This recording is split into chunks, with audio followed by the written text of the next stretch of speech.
سلام دوستان، وقتتون بخیر. با یک گزارش دیگه از زندگی حیوانات در محیط شهری در خدمتتون هستیم. همه ما عادت داشتیم که حیات وحش رو در کوهستان‌ها، در جنگل‌ها، در دریاها و در کوه‌ها و فلات‌ها و در قطب‌ها پیگیری کنیم.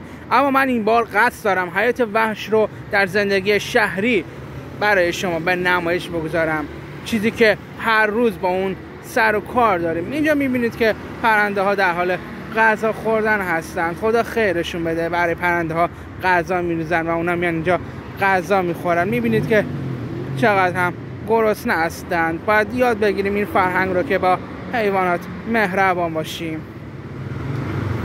بله، در محیط شهری یاد بگیرید که با حیوانات دوست باشید. ما اینجا زندگی تمام حیوانات رو در محیط شهری دنبال میکنیم. پایدار و پیروز باشید دوستان. تا بلاگ دیگر، خدا نگهدار.